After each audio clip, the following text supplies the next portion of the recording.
Hello students, कैसे हैं आप सब। तो आप 10th क्लास को क्लियर करके आ चुके हो। तो अब यहां पे बारी आती है आपकी 11th क्लास की। और 10th क्लास के अंदर आप साइंस पढ़ के आए थे और वहां पे आपने थोड़ा थोड़ा फिजिक्स के बारे में पढ़ लिया था। 9-10 तक जितना आपने पढ़ा है फिजिक्स के बारे में, उसका थोड़ा सा बस अब क्या हो जाएगा, एडवांस वर्जन होगा 11th और 12th में। कहने का मतलब यह है कि आपने जो बेसिक वर्जन था वो तो आपने 9-10th में पढ़ लिया है, लेकिन अब उसका थोड़ा सा जो हाईएस्ट वर्जन है, थोड़ा सा जो बढ़िया लेवल है, वो आप पढ़ोगे अब 11th और 12th क्लास के अंदर। 11th का जो आपका फर्स्ट चैप्टर है वो है फिजिकल वर्ल्ड। अब आपको तरह तरह की बातें सुनने को मिलेंगी कि भाई जो फिजिकल वर्ल्ड चैप्टर है ये आपके किसी काम का नहीं है, एग्जाम में इसमें क्वेश्चन पूछे नहीं जाते। तो आप भी सोचेंगे भाई हम इसको क्यों ही पढ़ लें। अरे हर चीज एग्जामिनेशन के लिए थोड़ी होती है, तो कुछ चीजें इसलिए भी होती हैं कि अब हमें क्या पढ़ना है ये हम जान सकें। अरे छोटे छोटे बच्चे हो, प्यारे प्यारे 10th क्लास करके आए हो, अब 10th क्लास के बाद अब 11th में फिजिक्स में क्या पढ़ना है ये तो पता चले कम से कम एटलीस्ट। और ना केवल 11th 12th में क्या पढ़ना है ये भी पता चले। ये आपको इस चैप्टर के अंदर पता चलेगा। ये चैप्टर आपका इसी बात के लिए 11th फिजिक्स में दिया गया है कि आपको ये पता चल सके कि भाई आखिर अब हम जब 10th साइंस पढ़ के आ चुके हैं तो अब हम 11th में फिजिक्स में क्या पढ़ेंगे और 12th के अंदर भी फिजिक्स में क्या पढ़ेंगे।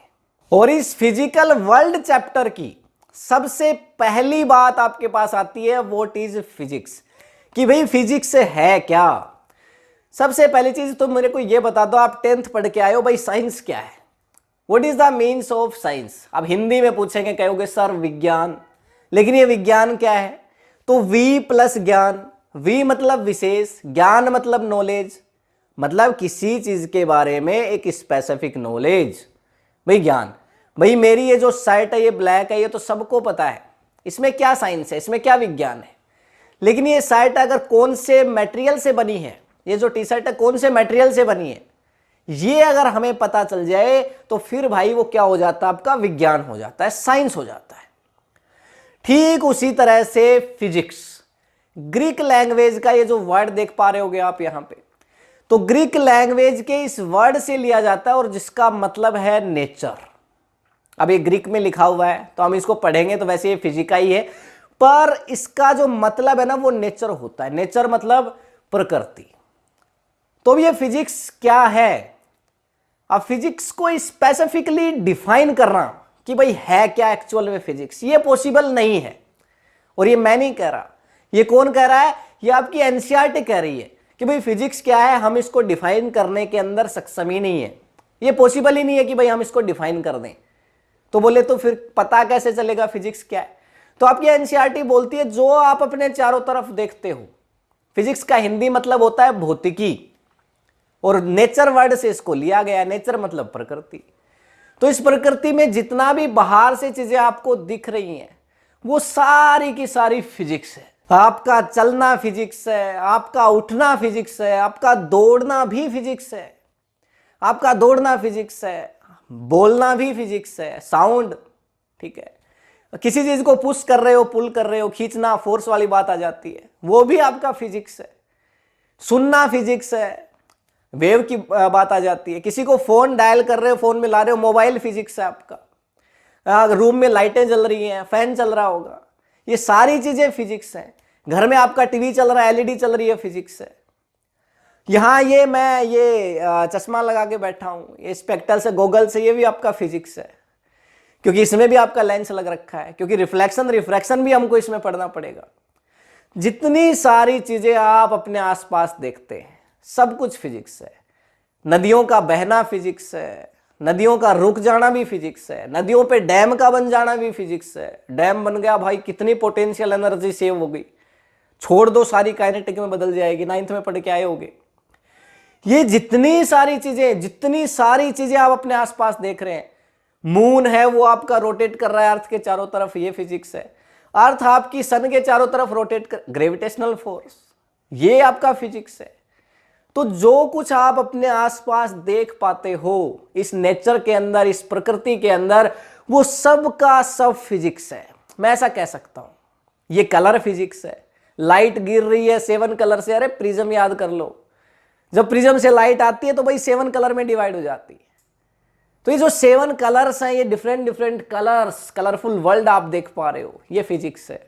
रेनबो का बनना फिजिक्स है, शैडो का बनना फिजिक्स है। तो सब कुछ फिजिक्स है। चाहे आप इलेक्ट्रिसिटी की बात कर लो, चाहे आप लाइट की बात कर लो, चाहे आप हीट की बात कर लो, इस्त्री कर रहे हो कपड़ों पे, फिजिक्स है। तो क्या कुछ फिजिक्स नहीं है? बहुत लंबी बात होगी फिजिक्स पे। तो इसीलिए यहां पे आपकी एनसीईआरटी ये कह रही है कि फिजिक्स को डिफाइन करना एक लाइन में कि भाई हाँ ये फिजिक्स है, ये पॉसिबल ही नहीं है। There is not any type of specific definition of physics. Physics की कोई एक बिल्कुल आपकी प्रीसियस स्पेसिफिक डेफिनेशन है ही नहीं, क्योंकि जो आप अपने आसपास देख पाते हो वो सब कुछ फिजिक्स है। इस दुनिया को जितने लॉ चला रहे हैं, इस यूनिवर्स को जितने लॉ चलाने लग रहे हैं, वो सारे फिजिक्स के लॉ हैं। पढ़ोगे आप आगे 4 इंपॉर्टेंट लॉ, उन्हीं से सारे छोटे छोटे लॉज हैं वो निकल के जाते हैं। सबसे बड़ा तो ग्रेविटेशन। ग्रेविटेशन बहुत एक छोटा लॉ नहीं है, ये बहुत बड़ी चीज अपने आप में। पता नहीं कितने सारे लॉज को एक साथ समेट के बैठा है ग्रेविटेशन। तो आप अपने आसपास जितनी चीजें देख पा रहे हो वो सब फिजिक्स है। आपने एक पत्थर उठाया, फेंका, फिजिक्स है। कहां जाएगा, ये फिजिक्स है।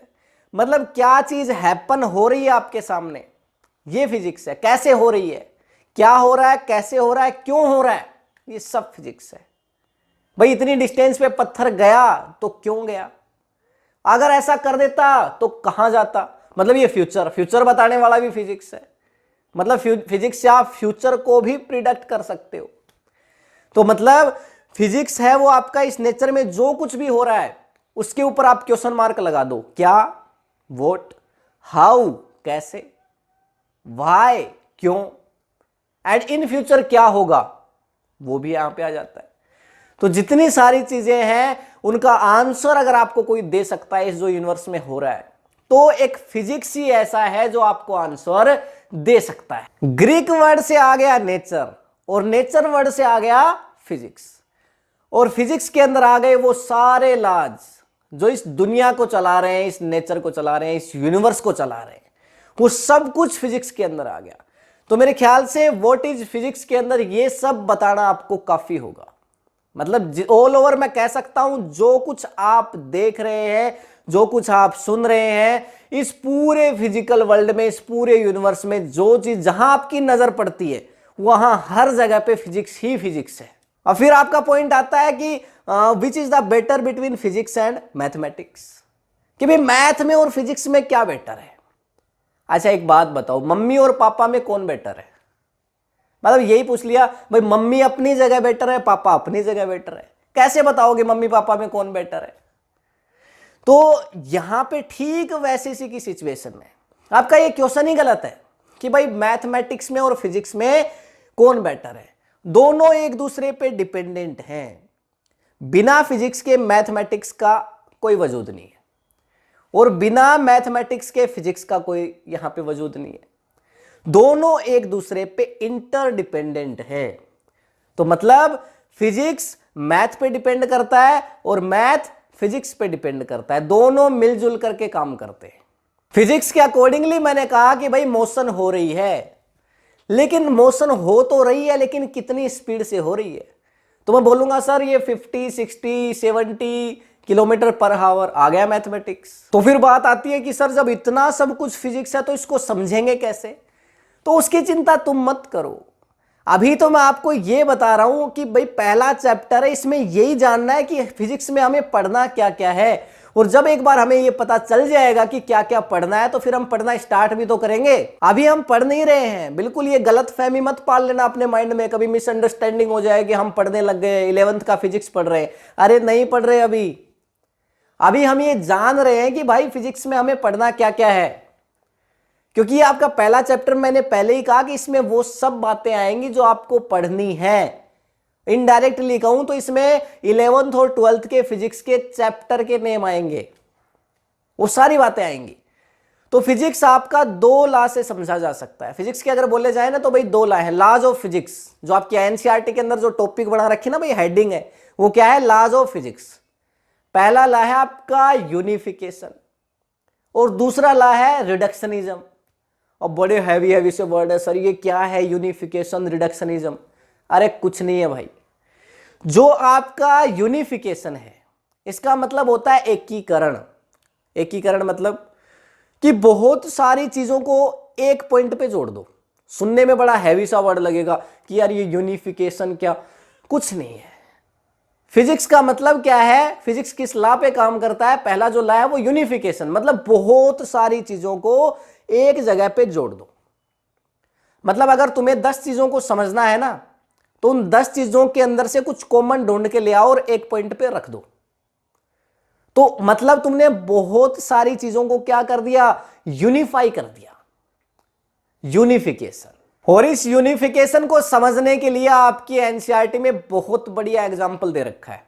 क्या एग्जांपल दे रखा है, यूनिवर्सल लॉ ऑफ ग्रेविटेशन। और भी एग्जांपल है, बताऊंगा अभी धीरे धीरे, सब कुछ एक साथ सुनोगे क्या भाई। यूनिवर्सल लॉ ऑफ ग्रेविटेशन क्या कहते हैं सर, इसमें यूनिफिकेशन क्या है, एक लॉ है यूनिवर्सल लॉ ऑफ ग्रेविटेशन। अरे पढ़ा होगा ना इंथ में, ये एक ऑब्जेक्ट रखा है, ये एक ऑब्जेक्ट रखा है मार्केट में भैया, हमारा फोन रखा है हमारे घर में, लेकिन हम स्कूल में बैठे हैं और स्कूल से घर पे फोन के साथ फोर्स लगा रहे हैं। मतलब एक ऑब्जेक्ट ये है, दूसरा ऑब्जेक्ट ये, दोनों एक दूसरे पे फोर्स लगाते हैं। अरे पढ़ा होगा ना आपने, फोर्स है वो क्या होता है आपका, F equals to G M1 M2 upon R square.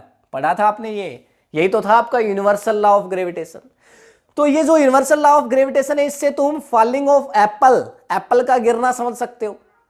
और ना केवल एप्पल का गिरना, तुम एक पत्थर को भी ऊपर फेंको तो वापस नीचे आ जाता है, इसको समझ सकते हो। अर्थ ने फोर्स लगाया ना उस पे, यूनिवर्सल लॉ ऑफ ग्रेविटेशन, हर चीज एक दूसरे पे फोर्स लगा रही है। और सन के चारों तरफ अर्थ का चक्कर लगाना समझ सकते हो, रोटेट कर रही है। अच्छा, मून का अर्थ के चारों तरफ चक्कर लगाना समझ सकते हो, मून है वो अर्थ के चारों तरफ रोटेट करने लग रहा है। और इसी से तुम क्या समझ सकते हो कि सैटेलाइट है वो अर्थ के चारों तरफ चक्कर लगा रही है, ये समझ सकते हो। मतलब बहुत सारी चीजें तुम केवल एक लॉ से समझ सकते हो। अरे यही तो है यूनिफिकेशन, मतलब बहुत सारी डिफरेंट चीजों को एक सूत्र में, अरे मतलब वो देखा है ना तुमने, मोतियों की माला होती है, बहुत सारे मोतियों को एक माला में पिरो दिया जाता है, ये वही तो है यूनिफिकेशन। मतलब सिंपली अलग अलग तरह के फिनोमिनाज उनको उठा के लाओ और एक पॉइंट से उनको समझ लो। इस प्रिंसिपल पे फिजिक्स काम करता है, आपका यूनिफिकेशन पे काम करता है।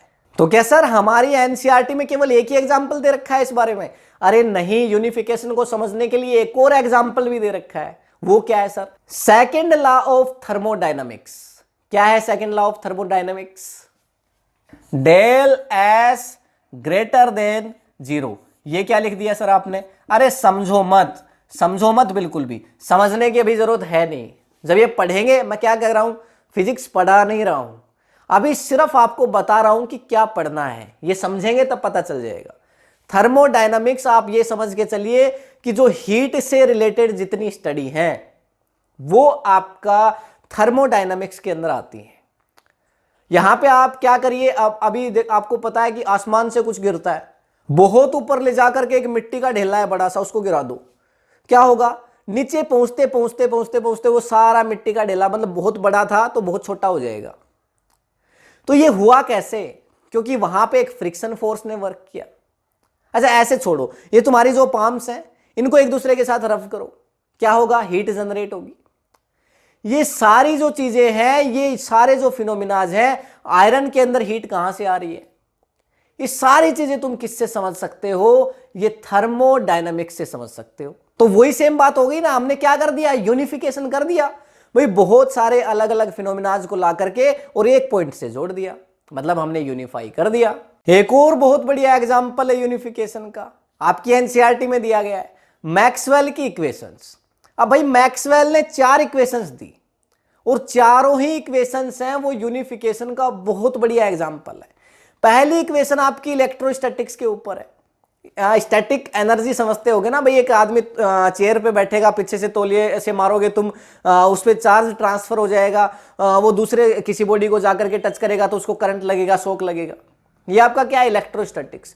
तो बहुत सारे फिनोमिना, बेसिकली आप ऐसे कह सकते हो कि चार्ज जब वो स्टेशनरी पोजीशन में हो, रुका हुआ हो जो चार्ज, तो उसको वो आपका इलेक्ट्रोस्टैटिक्स की कैटेगरी में आ जाता है। और फिर उसके बाद इलेक्ट्रोडायनामिक्स।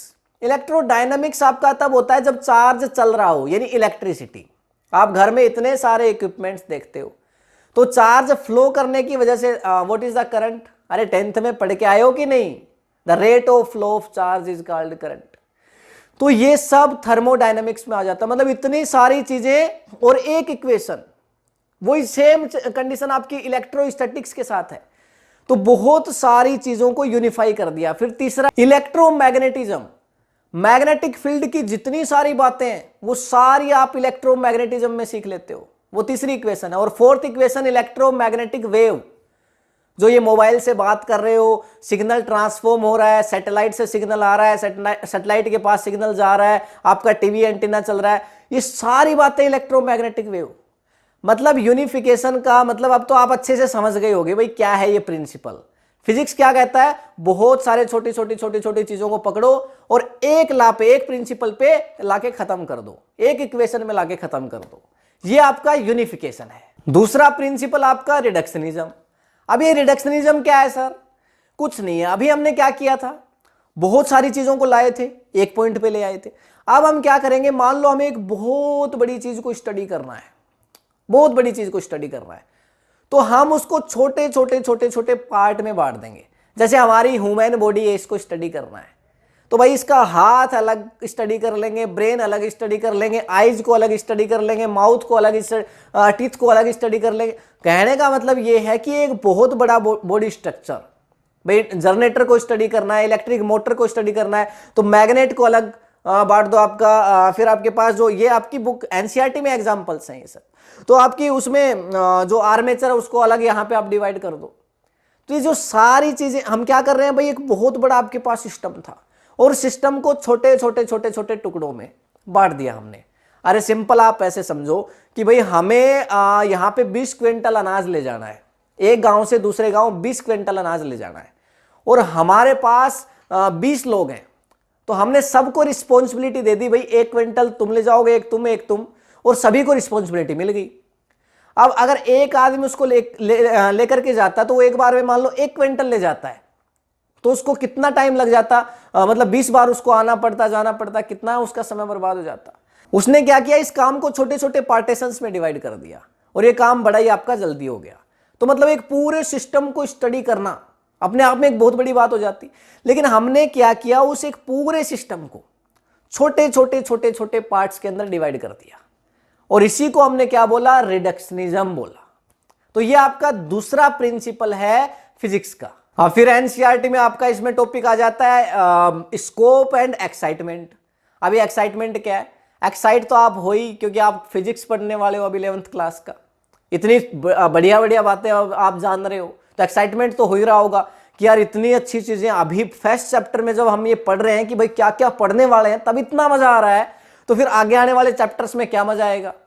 स्कोप क्या है, स्कोप कुछ नहीं है, मतलब क्या टॉपिक आप पढ़ोगे वही आपका स्कोप है। मतलब स्कोप क्या है, जैसे बोलते हैं ना कि भाई तुमने इंजीनियरिंग कर ली, अब तुम्हारा इंजीनियरिंग में क्या स्कोप है, मतलब तुम काम करोगे कहां जाकर के। तो ये फिजिक्स का स्कोप क्या है, मतलब तुम फिजिक्स में पढ़ोगे क्या, वही तो स्कोप है। तो स्कोप आपका 2 तरह से इसको डिवाइड किया आपकी एनसीईआरटी में। पहला है आपका मैक्रोस्कोपिक और दूसरा है माइक्रोस्कोपिक।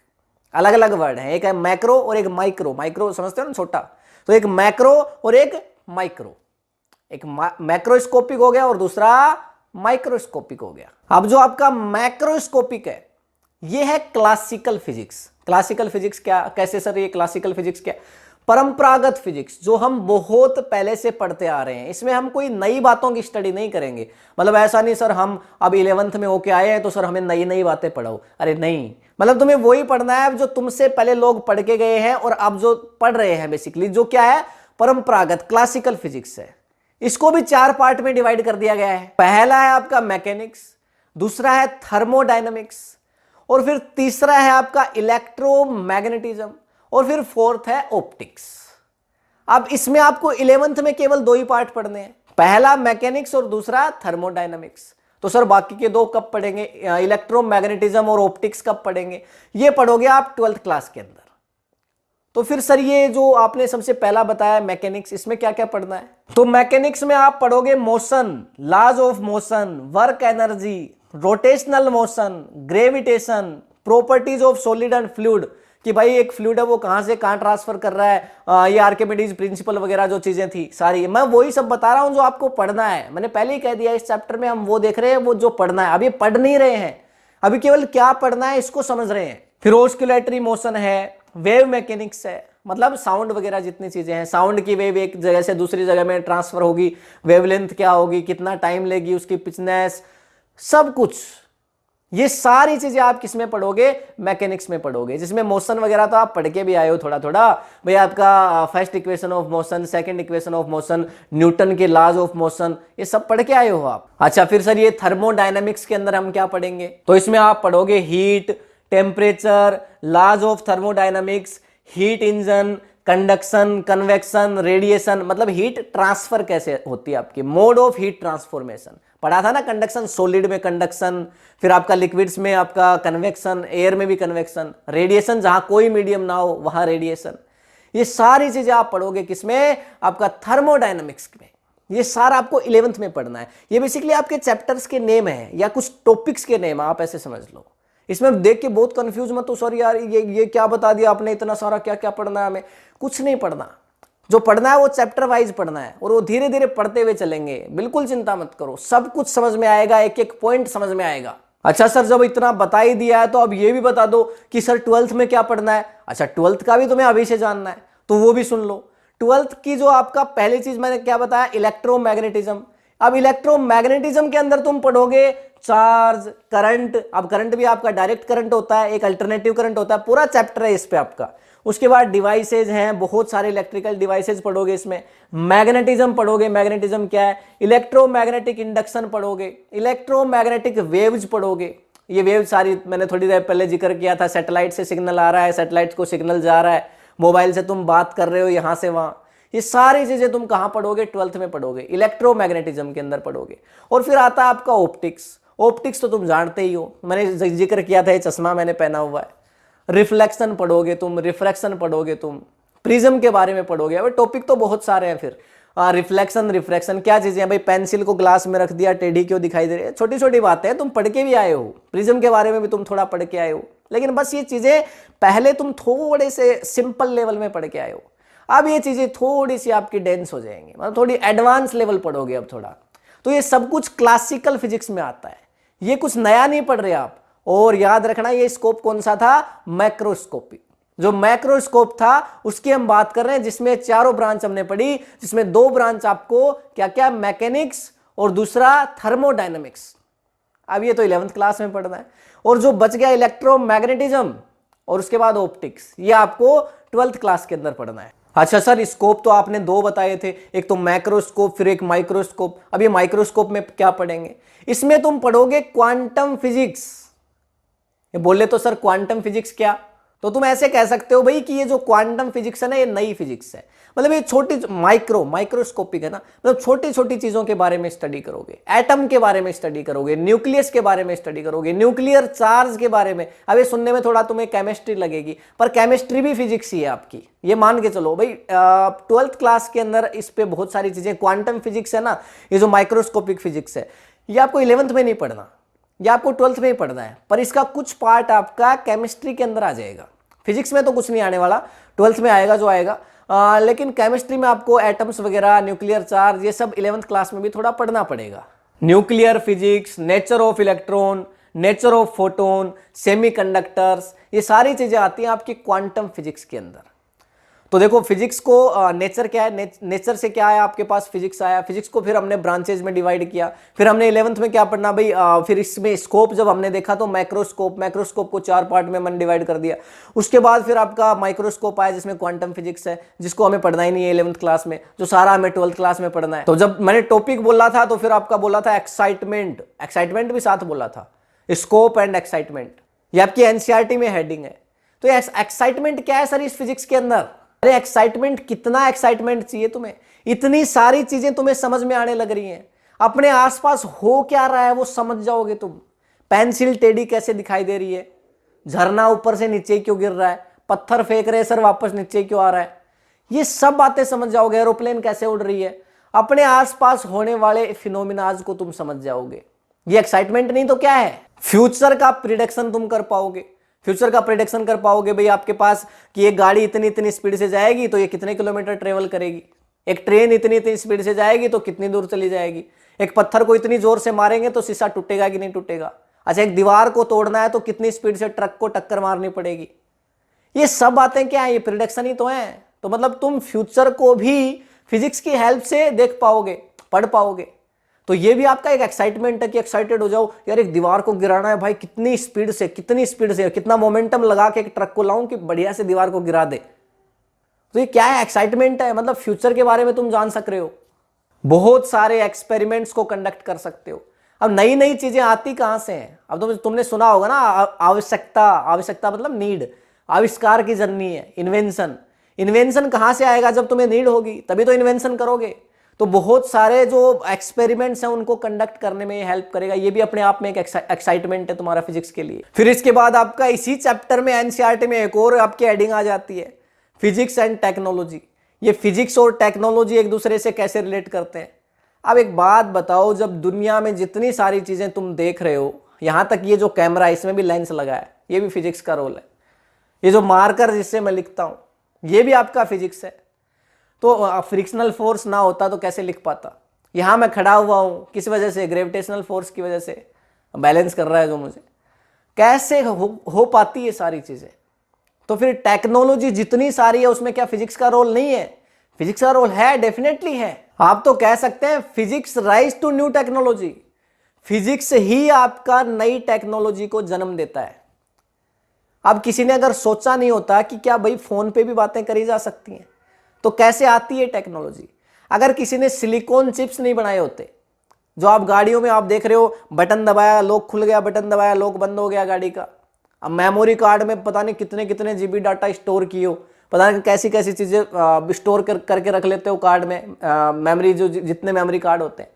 फोन चला रहे हो, लैपटॉप चला रहे हो, जितने सारे इलेक्ट्रिकल डिवाइसेस चला रहे हो, ये सब सिलिकॉन चिप से तो पॉसिबल हो पाया है। अभी पिछले दिनों तुमने सुना होगा कि सिलिकॉन चिप्स नहीं आ रही हैं, गाड़ियां बहुत महंगी हो जाएंगी अब आने वाले टाइम में क्योंकि सिलिकॉन चिप। क्या है ये सब टेक्नोलॉजी तो है, लेकिन जब तुमने फिजिक्स की स्टडी करी तभी तो ये नई टेक्नोलॉजी ने जन्म लिया। इलेक्ट्रोमैग्नेटिक वेव की स्टडी करी तो तुमने वायरलेस कम्युनिकेशन कर लिया। ये वायरलेस कम्युनिकेशन, यहां बैठे बैठे अमेरिका में बातें कर रहे हो, वहां वाले फूफा जी का हालचाल पूछ रहे हो कि भाई ठीक ठाक चल रहा है कि नहीं चल रहा है, वो तुम्हारे हालचाल पूछ रहे हैं।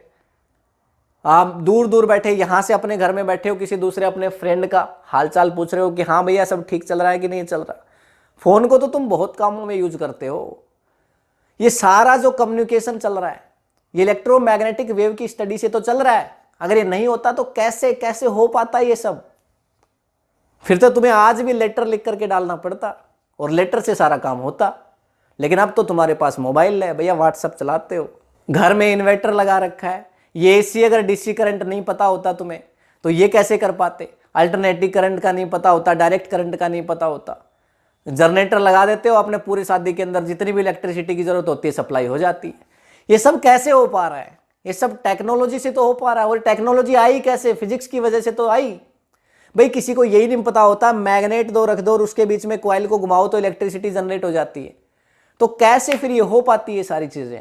तरह तरह के आज इंजन चल रहे हैं, डीजल इंजन चल रहा है आपका, पहले सबसे पहले स्टीम इंजन आया, उसको फिर बढ़िया से रिफाइन किया, भाई डीजल इंजन बना लिया, पेट्रोल इंजन बना लिया, आज सीएनजी इंजन हो गया आपका, सीएनजी इंजन चल रहे हैं बहुत बढ़िया तरीके से। तो ये सारी टेक्नोलॉजी का तो खेल है। और ये टेक्नोलॉजी आई किससे? फिजिक्स से आई। तो मतलब फिजिक्स और टेक्नोलॉजी दोनों एक दूसरे के रिलेटेड है, बिना मतलब दोनों एक दूसरे के बिना अधूरे हैं। जैसे मैंने बताया था ना भाई, फिजिक्स और मैथमेटिक्स दोनों एक दूसरे के बिना पूरे नहीं हो सकते कभी भी। तो ठीक उसी तरह से टेक्नोलॉजी और फिजिक्स दोनों एक दूसरे पे डिपेंडेंट है। ऐसा कह सकते हो कि भाई फिजिक्स से ही नई टेक्नोलॉजी है वो जन्म लेती है। तो बहुत सारी बातें हो गई हैं आपकी इस चैप्टर के बारे में, और लगभग आपका ये फर्स्ट चैप्टर है वो आधा कंप्लीट भी हो गया है। तो बिल्कुल हम कंटिन्यू रखेंगे, हमारी पूरी 11th क्लास की फिजिक्स को हम स्टडी करेंगे इसी चैनल के ऊपर। Step by step her chapter को हम पढ़ते हुए चलेंगे। और अब इसका जो नेक्स्ट पार्ट आएगा उसमें यहाँ पे जो फंडामेंटल लॉज ऑफ नेचर हैं इन सभी के बारे में बात करेंगे नेक्स्ट वीडियो में। तो अगर ये वीडियो आपको इन्फॉर्मेटिव लगा है तो अपने फ्रेंड्स के साथ शेयर करिए। इस चैनल को आपने अभी तक सब्सक्राइब नहीं किया है तो कर लीजिए, क्योंकि फिजिक्स के सारे लेक्चर्स इसी चैनल पे आपको बिल्कुल फ्री मिलेंगे। और बेल आइकन को जरूर प्रेस करिए ताकि सारे नोटिफिकेशन आपको मिल जाए। मिलते हैं नेक्स्ट वीडियो में। अगर आपका कोई क्वेश्चन है तो नीचे कमेंट कर सकते हैं। Thank you, have a nice day.